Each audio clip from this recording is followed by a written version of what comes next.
Hey everybody, welcome back to the channel. Getting back to work on the Cobra in this video.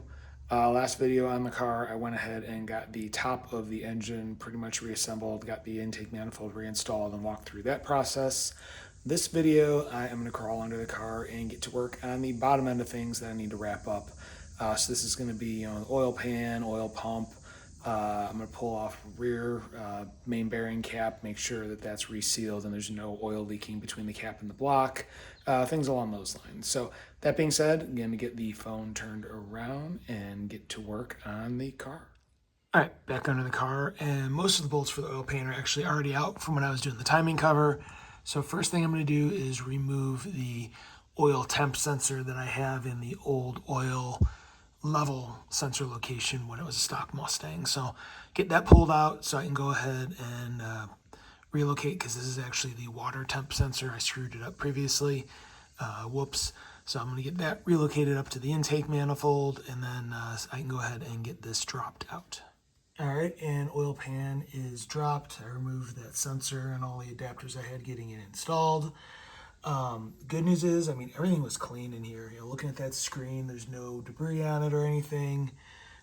It looks pretty decent, all things considered. So, I'm very happy about that. You can see old gasket material stuck in some spots, but towards where I had the leak, it came right away. So that definitely tells me that it was the pan gasket that had failed and why I was getting oil on the ground. So, I need to replace the oil pump and drive shaft. Clean some stuff up. I also wanted to remove the rear cap and put new sealant between the cap and the block. So I'm going to start kind of cleaning things up a little bit and then get to work on those individual items one by one. All right, first on the list, I'm going to grab a razor blade and start just removing all the old gasket material around the perimeter, get that out of the way so I can get the flanges all cleaned up. All right, old gasket material is all removed, scraped off. I'll do a real good cleaning with brake clean once I'm ready to install everything, but that's at least to get things started. Next on the list, I want to remove the oil pump and oil pump drive shaft. So I'm going to loosen up the one nut that holds on the screen there, remove the screen from the pump, and then I can remove the pump. All right, as you can see, that is loosened and the pickup is removed from the pump itself. Just a heads up, I had to use a hammer with a little punch to knock that off of the pump. And once you do, you will have a lot of oil that will come pouring out. So just be mindful to have something underneath to catch all of that oil when it releases.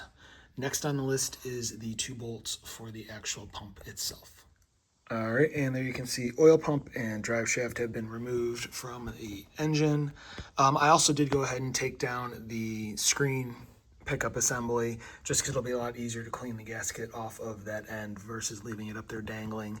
And I didn't mention before, the nut for the screen is a 9/16. The 2 bolts for the screen that hold it onto the pump are 1/2 inch, and then the 2 bolts that hold the pump to the block are 9/16.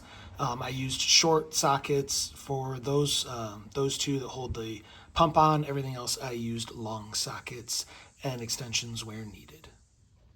All right, so here are the parts that are going in. We have a new Melling oil pump. That is the part number, and it is just a stock style replacement. It is not a high pressure or high volume. It's kind of overkill. It came with the 2 gaskets that you need. I'm going to go ahead and wipe down both flanges, just make sure everything's good. Use some brake clean on a rag. And then I am installing a high performance drive shaft from Melling. There's the part number for that. So that will be going in and connecting everything. So I already used a little brake clean and a rag on the block where this will bolt to the block. I'm just gonna wipe everything down here, and then I can go ahead and start installing the pump. The shaft will go into the spot where it engages there with this retainer up on the outer end. And then you'll just use this gasket for the pump to block, and then this will be for the screen to pump. All right, I have everything loosely in place underneath, but I did come back up top, and I don't know if you'll be able to see it. I wanted to make sure that the drive shaft is in that hole there where the distributor engages it, and you probably can't see it based on the limited visibility here. There you can. So make sure before you tighten everything down that the drive shaft is in that little cut out in the block so that it is in the right spot to engage the drive shaft or the distributor. And now that I've confirmed the drive shaft is where it's supposed to be, I'm going to go ahead and torque the 2 bolts for the oil pump to the block.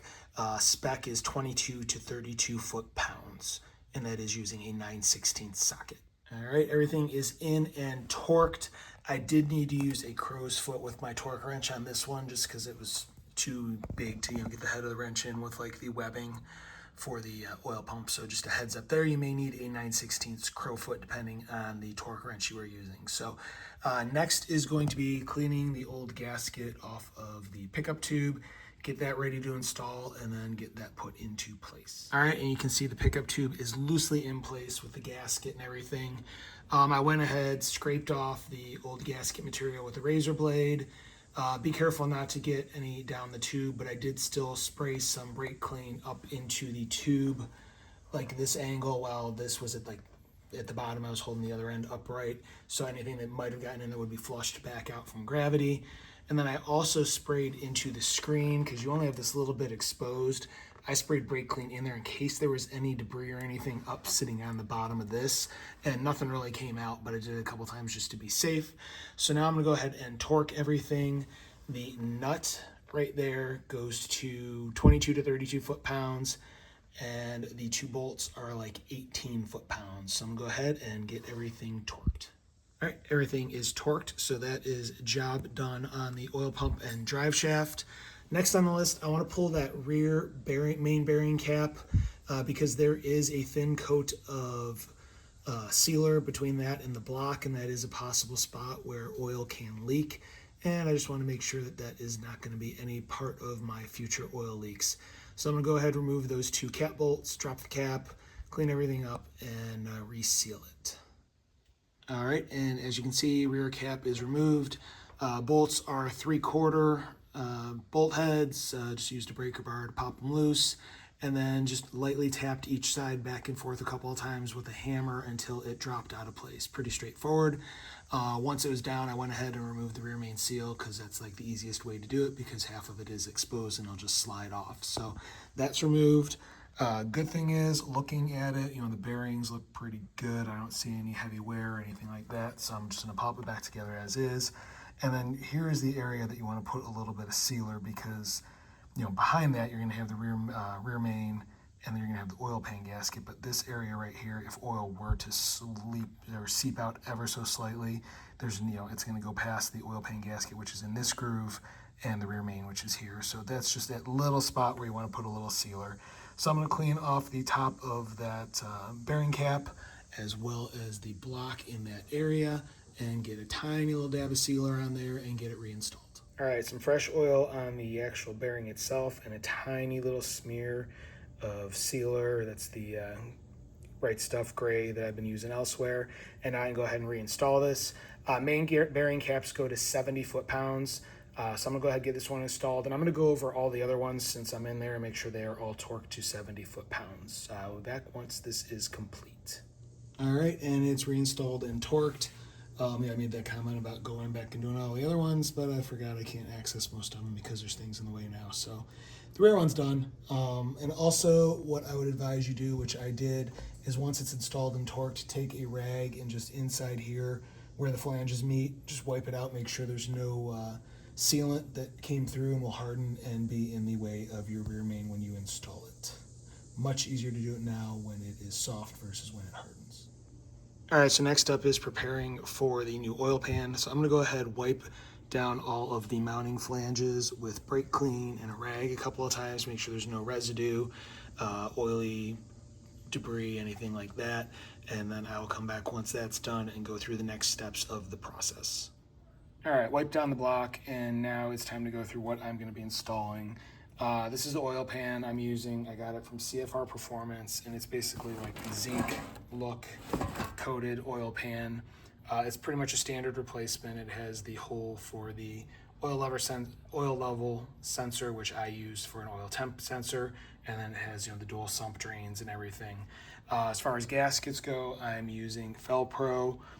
Here is the part number. This is the one-piece gasket. which you can go in dry, but with this application I'm not going to. What I'm going to do is I'm going to put a dab of sealer, the gray right stuff, where the timing cover meets the block, because there's a slight break there that can seep. And then I'm also going to dab it on all four corners here where these tabs go into the block on both ends, and also probably on this side, the oil pan side, just because that's a weird transition and sometimes they seep a little bit there. This gasket does come with the 4 posts that you screw into the 4 end holes to help hold everything in place. Those are the bigger holes, everything else is a smaller hole. I am also using ARP bolts.